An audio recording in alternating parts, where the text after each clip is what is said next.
Hello mga kabayan, kamusta? Ito si Mia, ang tagapagbasa ng inyong mga kwento.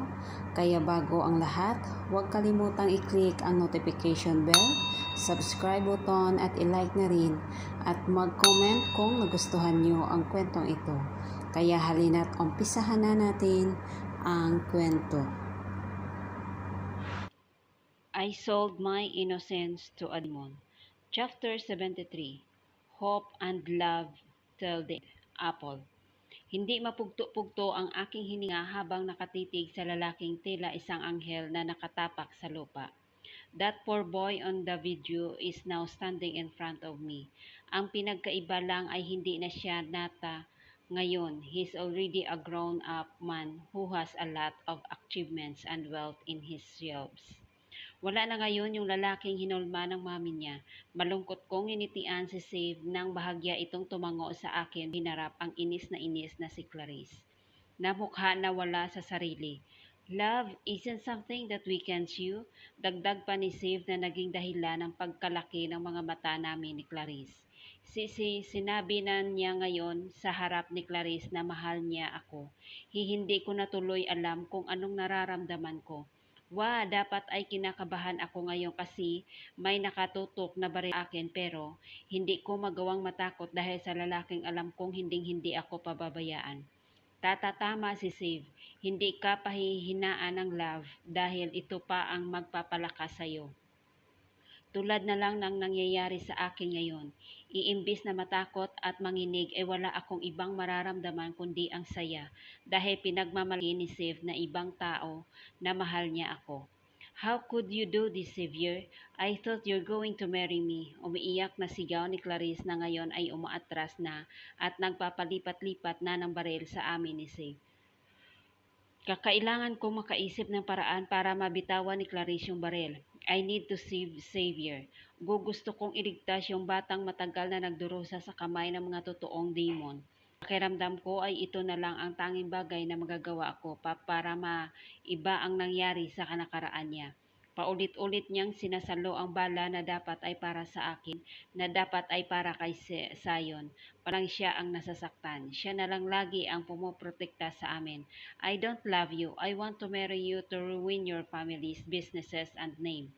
Seryosong sagot ng lalaki na inilagay pa ang magkabilang kamay sa magkabilang bulsa niya. Kung umasta si Save ay animoy sanay na ito sa mga ganitong pangyayari. Hindi man lang yata nga ito natatakot. That's true? That's not true.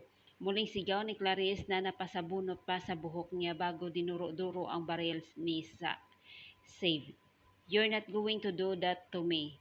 Kung hindi lang sana umiksi na itong babaeng ito, baka tayo na ngayon. Dagdag pa ng babae pero kahit ano yatang sigaw ang gawin niya, ay mananatiling walang pakialam sa kanya ang lalaki. Seryoso ko lang na pinapanood si Clarice kasi hindi kahit na napakasama niya sa akin, naaawa pa rin naman ako sa kanya.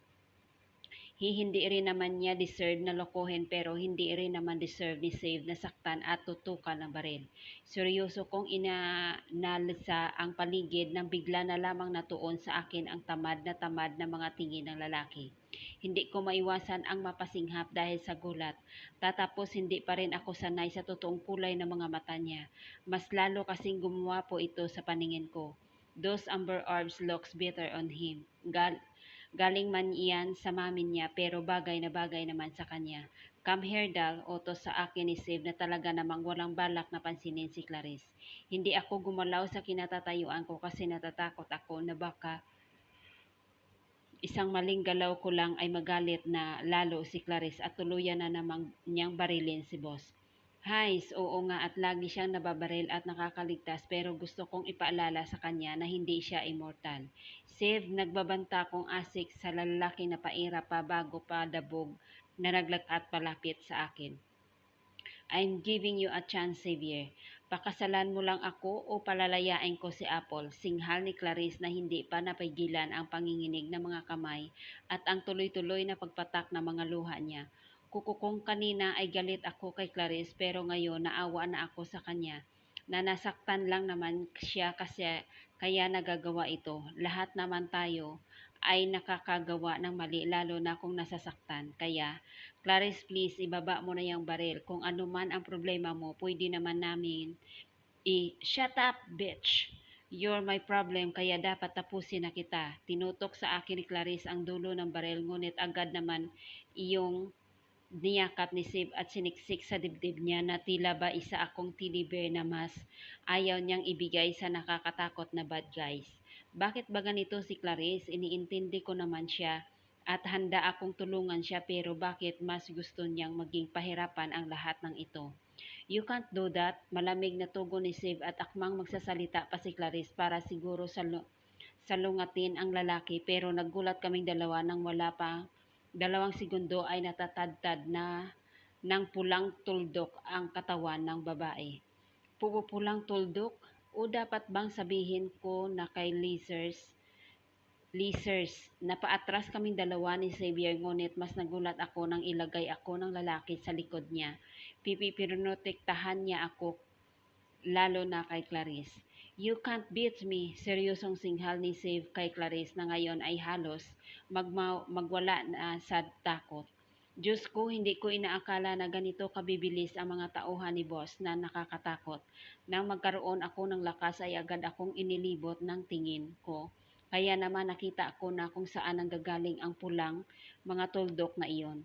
Those are lasers from a sniper gun. Napakaraming men in black ang nasa paligid.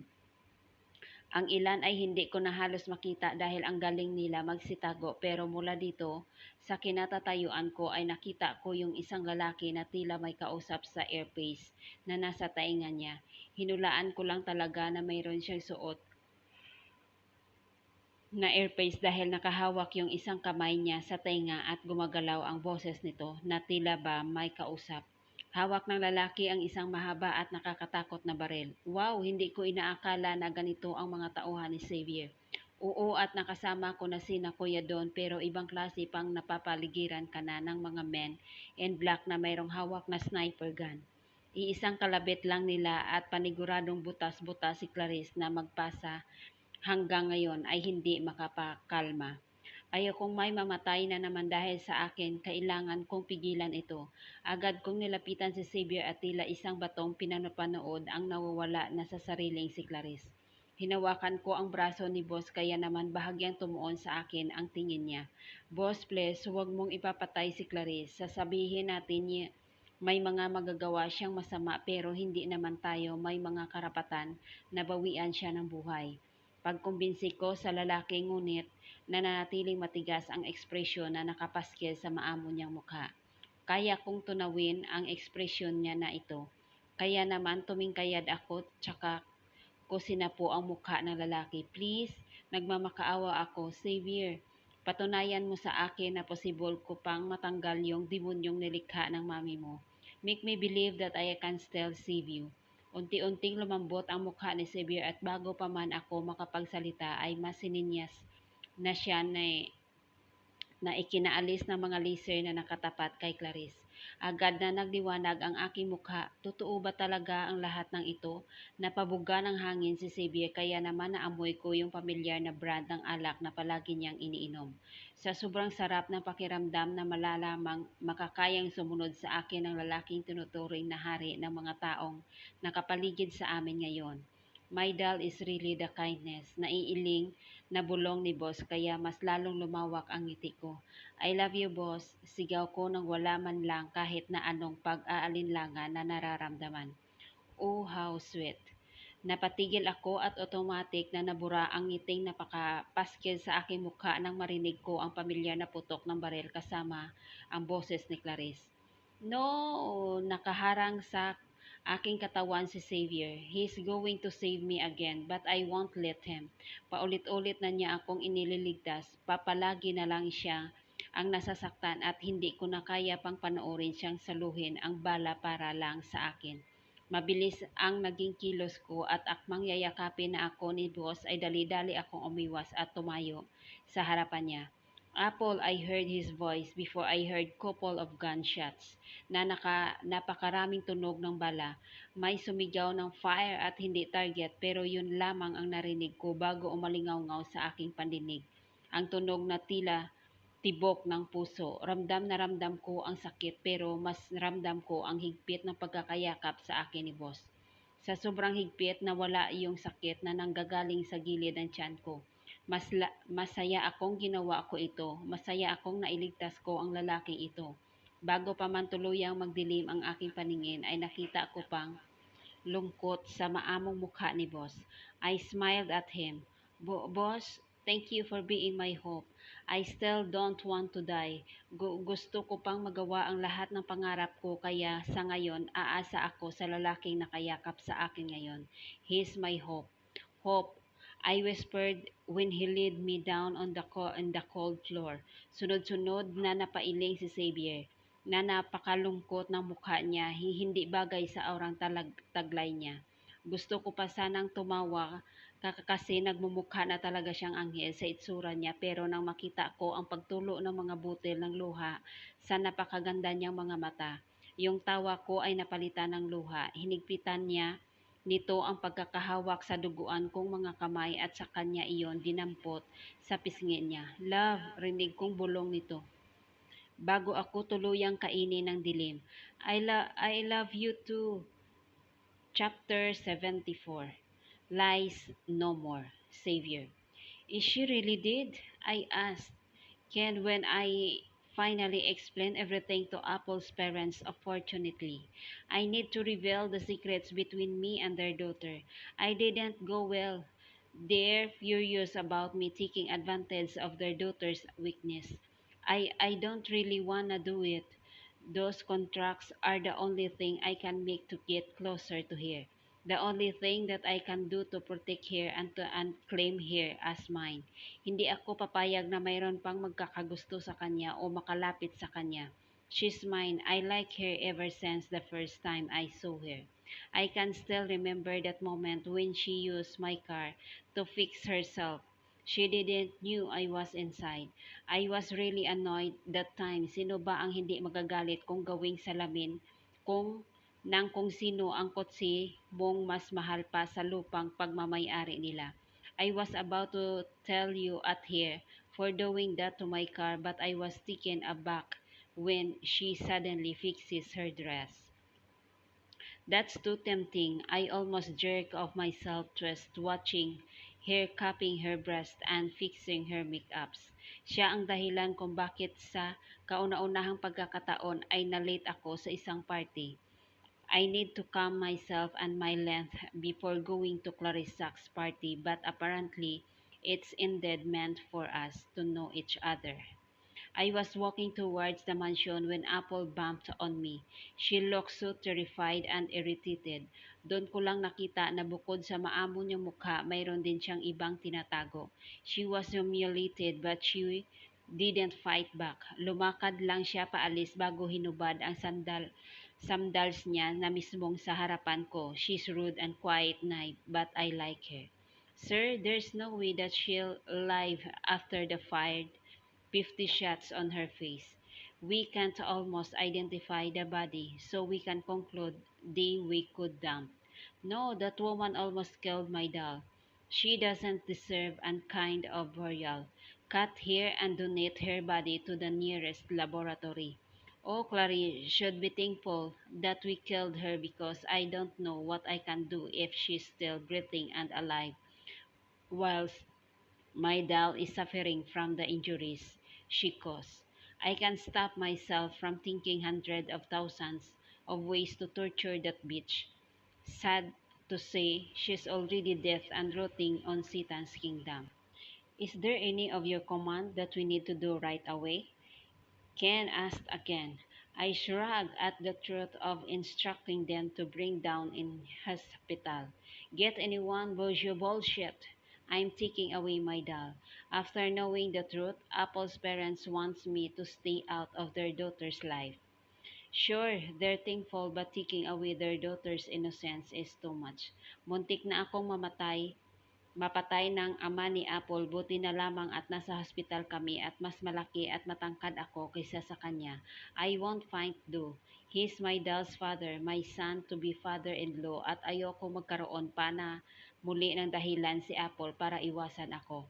Get busy your task. I'm fine. Ken nodded his head before turning back and going away with my three other men. They're not the best, but they're properly trained for this kind of situation. Kin and Con is their advisors. Now I'm alone again. I should be leaving now, but I still want to see her opening her eyes. I need to stay away from her till she graduated from college. Yon ang ipinangako ko sa ama niya. Hihintayin ko makakatapos sa pag-aaral si Apple at dahil kinuha ko ang isang bagay na pinakaiingatan nila, kinakailangan kong pakasalan ito. Marrying her is too not a problem. I'm not that willing to marry her now, but how about for the next few years? Does it still feel the same? Napasandal ako sa pader at dahil sa sobrang pagod at daming problemang pumapasok sa isip ko, ay wala na akong nagawa kundi ang ipikit na lamang ang aking mga mata. I hope I still love her after a few years of waiting for her. Apple. Pain, iyon ang tanging nararamdaman ko ngayon, lalo na sa ibabang parte ng katawan ko. Nakabaon pa rin ba yung bala sa tagiliran ko at gaganito pa rin iyong kasakit? Iilang oras na ba akong tulog at nasaan si Xavier? Agad-agad kong idinalat ang mga mata at dali-dali rin namang nakapapikit ng bumulaga sa akin ang nakakasilaw na ilaw na nanggagaling sa kisame nitong kwarto. Aw, alam ko naman na nasa hospital ako pero bakit parang hindi komportable dito? Parang noon lang gusto ko pang mag-stay rito kasi may kama at aircon. Iba talagang pag ikaw na ang pasyente. Apple Melo Cherry Hernandez, anong relasyon mo sa lalaking yon? Biglang tanong ng isang lalaki. Kilala ko kung sino ang lalaking yon ay base sa tono ng pananalita niya ay halatang hindi maganda ang mood nito. Tatang, unti-unti kong binukas ang aking mga mata hanggang sa masilayan ko ang paligid ng kwarto. Tipikal na kwarto sa isang hospital ang sumalubong sa akin pero masosyal ito dahil mayroong mga bulaklak at lobo tapos mayroon ding sariling banyo at CR. Sinabi na niya sa akin ang lahat lalo na yung tungkol sa kontrata niyo. Halatang galit na galit si Tatang pero pinipigilan lang niya ang sarili niya na pakawalan ang galit na iyon. Paulit-ulit kasing kinukuyom ni Tatang ang kamao niya. Hindi ko alam kung bakit sinabi lahat ni Boss kay Tatang pero siguro naman tama lang ito. Tama lang na malaman nila kung gaano ako kaduwag, kung gaanong klasing solusyon ang naisip ko para iligtas sila. So sorry po, yun na lamang ang sinasabi ko kay Tatang na ngayon ay unti-unti nang napapailing. Hindi napatingin ako agad kay Tatang nang sabihin niya iyon. Kami ang may kasalanan kung bakit mo nagawa iyon, anak. Sunod-sunod akong napailing dahil sa sinabi ni Tatang. Huwag naman sana nilang isipin yan ni Mamang kasi ako talaga ang may kasalanan. Ako ang pumayag kay Steve. Hindi po. Hindi mo tungkulin na gawin iyon para sa amin. Tang, hindi ko naman po maatim na pabayaan na lang kayo ni na Mamang at ng mga kapatid ko. Mahal ko kayo kaya nagawa ko po iyon. Napailing ang matanda at matapos ang habang panahon muli kong nasaksihan ang pag-iyak ng padre di pamilya. Sobrang sakit na makitang ganito ang Tatang ko. Hindi ko iniisip na sisihin nila yung sarili nila. Aakala ko ay madali, disappoint sila sa akin. O okay lang iyon pero hindi ko maatim na makitang ganitong nasasaktan si Tatang. Papaano pa kaya si Mamang? Dapat ako ang magtataguyod sa pamilyang ito. Umiling ako sa sinabi ni Tatang at wala man lang nagawa nang bigla na lamang nitong sipain ang sofa na nasa gilid. Dapat ako ang namumroblema pero nakakahiyang pinapasan ko sa iyo ang lahat ng yon. Wala na akong pakialam kahit na dumugo muli itong sugat ko. Hindi ko na kasi magawang pigilan na mapahagulgol. Nasaan akong makitang ganito ang sarili kong ama. Ako ang may kasalanan pero sila ang nagdudusa. Tatang, alam ko pong masama yung ginawa ko at hindi ko po dapat iyon ginawa pero dahil sa desisyon ko po na iyon iligtas ko kayo ni Mamang na nakilala ko lalo si Xavier. Ipapaliwanag ko kay Tatang na hindi masamang tao si Xavier, na hindi ako nito sinaktan. Gusto kong ipaliwanag kay Tatang na dahil sa ginawa kong desisyon na ito ay marami na akong natutunan. Sinaktan ka ba niya? Umiling ako at upang pahawakan ko ang kamay ni Tatang ay kinakailangan ko pong yumuko. Tatang, pamilya po tayo kaya normal lang na magtulungan tayo sa oras ng kagipitan. Wala po yan sa kung sino ang pader di pamilya o kung sino ang ilaw. Hindi naman po tungkol doon ang pamilya, di ba? Hindi ako sinagot ni Tatang dahil nanatili lamang itong umiiyak habang nakahawak ng mahigpit sa mga kamay ko. At sa Katang, dahil po sa ginawa kong desisyon na ito, marami akong natutunan. Hindi po ako sinaktan ni Xavier kasi pinoprotektahan po niya ako lagi. May nangyari sa inyo, di ba? Natahimik ako nang sabihin iyon ni Tatang. Hindi ako makapaniwala na pati yun ay aaminin ni Save. Talagang sinabi pa niya iyon kay Tatang. Napabuga ako ng hangin at nangihinang napatango. Pakakasalan kanya po? Yun na ang napag-usapan namin pero hanggat hindi ka nakakapagtapos ng pag-aaral, hindi kayo pwede magkita o mag-usap man lang. Hindi pwede, hindi ko magagawang matiis na hindi siya makita. Aangal pa sana ako kay Tatang pero nang makita ko kung gaano pa rin ka-iritado ang mukha nito ay wala na akong nagawa kundi ang madahimik na lamang habang kinukuyom ko ang nanghihina kong kamao. Paano kung pagkalipas ng ilang taon, hindi na namin mahal ni Save ang isa't isa? Ayokong gumising ng isang umaga na hindi ko na nararamdaman yung pakiramdam na nabibigay sa akin ni Xavier. Gusto ko ang pakiramdam na iyon. Chapter 75, Sion and Saul. Apple. 3 taon na lumipas pero hindi ko na nakikita pa ni isang anino niya. Hindi ko na rin alam kung masaya pa ba ako sa ginawang kondisyon na ito ni Tatang kasi sa tuwing nalulungkot ako at gusto ko siyang makita, lagi kong naalala yung sinasabi sa akin ni Mamang. Hindi mawawala ang tunay na pag-ibig, makakapaghintay ito hanggat sa dumating na ang tamang panahon. At saka hindi dapat ako nanghihina sa tuwing namimiss ko si Steve kasi siya na mismo ang nagsabi na love doesn't weakens you. Naniniwala ako sa sinabi ni Mamang, kaya hito at ginagawa ko ang lahat. Bumalik na sa dati ang buhay ko pero ngayon mas naging worth na ito ng ang bawat segundo dahil natutunan ko ng pahalagahan ang bawat oras na meron ako. Masaya na ako sa bawat araw dahil alam ko na susunod sa pagising ko ay makakasama ko na siya. Kaya lang natatakot ako na baka hindi na ako mahal ni Xavier. Natatakot ako na baka pag maayos na ang lahat ay hindi na lang niya ako pansinin at itulak na lang niya ako palayo. Apple, patulong nga dito sa assignment ko. Hindi ko alam kung paano yung gagawin eh. Natignan ko si Claire na ngayon ay subsob na sa subsob sa mga papel na nasa desk niya. Kunti na lang talaga at babagsak na itong babaeng ito. Hindi ko nga alam kung anong ginagawa niya sa buhay niya at mukhang hindi siya nakakapag-review tapos parang lagi na siyang puyat. Saan ba yan? Tanong ko na lang sense. Wala naman na akong gagawin kasi natapos ko na yung mga check, task project at ang assignment na binigay ng professors namin. Siya na lang talaga ang maraming problema.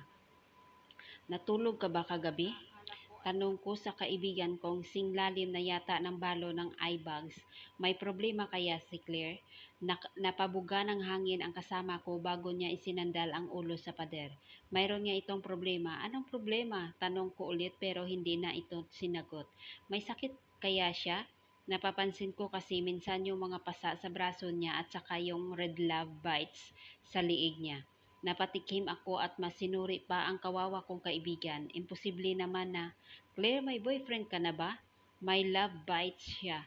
Nagkaroon kasi ako ng ganon nung may nangyari sa amin ni Xavier kaya nagtataka ako kung bakit mayroon siya niyan. Ang alam ko, wala pa naman siyang boyfriend. At saka bawal siyang magka-boyfriend kasi stricto yung mama at papa niya. Apple. Apple, ungot ng babae na napahilot sa sentido niya. Hala, may boyfriend talaga siya. Bakit? Nag-alala ng tanong ako sa kalagayan niya, lalo na at mag-i-exam na next week. Ayoko namang bumagsak na naman siya. Ang bobo ko, sabi niya bago nagpakawala ng isang mabigat na paghininga. May problema nga ito pero sana naman hindi tungkol sa love kasi sa totoo lang, dapat mas problemahin niya yung papa at mama niya kasama na yung buong paangkan niya sa oras na bumagsak na naman siya. Ilang minuto kong tinitigan si Claire ngunit nananatili itong tahimik tulalaan ni Moy may sariling mundo. Woy, baka kasi nakalimutan niya kasama niya ako at nag-uusap kami. Muling napabuntong hininga si Claire at akmang sisinghalan ko na ito nang magkanguso itong tumingin sa akin. Parang malaki yung pasabog na bibitawan niya. I'm pregnant. Huh? Walang nag-react sa amin, nakatulala lang ako at matapos ang ilang minutong pagkagulat ay hindi ko na naiwasan at paang mapatawa. Ang galing talagang mag-joke ni Claire. Papasa na kaya siyang clown sa galing niyang mag-joke? Imposible naman kasing maging buntis siya kasi wala naman siyang boyfriend. Bakit ka tumawa? Nakanguso nitong tanong. Wala kang boyfriend, ipapaalala ko lang. Oo, masakit man ang katotohanan pero kailangan kong gisingin itong kaibigan ko kasi exam na namin next week. Kung magpapatuloy pa siya sa dreamland niya na paniguradong lalagapak siya sa lupang pagkakatapos ng exam. Napabuntong hininga muli si Claire at bago ko pa man maigalaw muli ang bibig ko ay may kinuha na si Claire sa bulsa ng bag niya. Proof, binagsak niya sa desk sa ibabaw ng mga papel ang 10 piraso ng piti. Hindi ako makapaniwala. Totoo nga. Pero paano? Malamang kasi may nangyayari sa kanila kung sino mang lalaki ang nakabuntis sa kanya. Hindi ako makapaniwala. Claire, nanlaki ang mga mata niya dahil sa ginawa kong pagsigaw pero nagkibit balikat lang ang babae. Apple, palalayasin ako ni na mamang sa oras na malaman nila ang tungkol dito. Totoo yon, kilalang kilala ko ang mga magulang niya. Noon na ngang minsan pinatawag sila dit dahil sa mabababang grades ni Claire ay nagwala ang mga iyon sa faculty habang sinasabihan ng bobo si Claire. Nasaktan ako para sa kaibigan ko kasi pakiramdam daw niya ay siya ang pinakawalang kwentang miyembro ng pamilya nila. Hindi nga raw pumapalya ang mga kamag-anak nila na ipapaalala sa kanya yun. Totoo yun, napaangil pa ito. Parang pinatunayan ko na rin sa kanila na bubo talaga ako at walang ibang alam kundi ang magsaya at gumawa ng mga bagay na walang katuturan. Hindi na lang ako nagsalita kasi hindi ko pa talaga alam kung anong sasabihin o gagawin ko. Kung nasa posisyon niya ako, maiintindihan namin siguro ni na mamang kasi ikakasal na kami ni Xavier pagkatapos kong gumraduate pero si Tatanga hanggang ngayon ay galit na galit pa rin sa akin. Hindi man niya sabihin pero ramdam kong may kinikimkim pa rin siya. Itatakwil ako ng pamilya ko. Dagdag pa ni Claire bago nito naiinis na nilukot ang papel na naging scratch paper niya kanina. Ang lungkot lang kasi kung kailangan magtatapos na kami ay ngayon pa nangyayari ito. Kung sana nakapaghintay pa ng ilang buwan, pero hindi naman masama ang magka-baby blessings ito eh. Sino ang ama? Tanong ko kay Claire nang matigil na siya sa pagmamasahe ng sentido niya. Mahirap lang siya pero gwapo naman siya at saka mabait. Hindi niya alam, sinasaktan. Hindi naman big deal kung mayaman o hindi. Basta ay mahal na mahal ka ng best friend ko at responsable siyang tao. Okay na ako doon. Ano bang pangalan niya at saka nasaan siya nakilala? Nagkagat balik si Claire ng daliri niya. Pinindot pa nito ang cellphone dahilan upang lumiwanag iyon at tumambad sa akin ang litrato ng isang lalaki. Diyos ko, hindi talaga ako makapaniwala. Saul ang pangalan niya? Hindi Saul ang pangalan niyan. Hindi ba niya nakikilala ang lalaking yan? Bakit hindi niya siya na makikilala? Nakilala ko siya noong muntik na akong mabangga. Niligtas ako ni Saul tapos naging magkaibigan kami. Hindi pa rin talaga ako makapagsalita sa sobrang gulat. Anong nangyayari? Baka naman managinip lang ako. Nalalaki pa rin ang aking mga mata ko at magpasa hanggang sa ngayon ay hindi ko pa rin malaman kung anong klaseng salita ang sasabihin ko kay Claire. Mahirap lang si Saul at tanging pangangalakal lang ang kinabubuhay niya pero responsable naman siya at saka mahal na mahal niya ako. Mas lalong napaawang ang labi ko dahil sa sinabing iyon ni Claire. It's either nagsisinungaling ang lalaking ito o kaya may kakambal talaga siya. Kilala mo ba siya? Tanong sa akin ng kaibigan ko. Oo, kilalang kilala ko yan. Paanong hindi ko makikilala ang kapatid ng lalaking pinakamamahal ko? That's Zion, for pity's sake. Hindi, pero kahit nakilala ko si Zion, hindi ko pwedeng ibunyag na lang bigla ang mga impormasyon tungkol sa kanya. Baka kasi may pinaplano ito. At least alam kong secured ang kaibigan ko. Napalunok ako para sana tanggalin ang tensyon pero nanatili ang bara sa aking lalamunan. Author's note: sa mga nakabasa na po ng The Demon's Hidden Crown, hindi ko na sinama yung scene na ito sa story nila Saul, pero ginawa ito ni Claire para sirain ang reputasyon niya bilang Harrison. Pumasok siya sa School 1 para sabihin na buntis siya in the way mas lalong magagalit sa kanya yung pamilya niya. She's acting po here. Susunod na po ang the grand ending ng kwentong ito. I sold my innocence to a demon.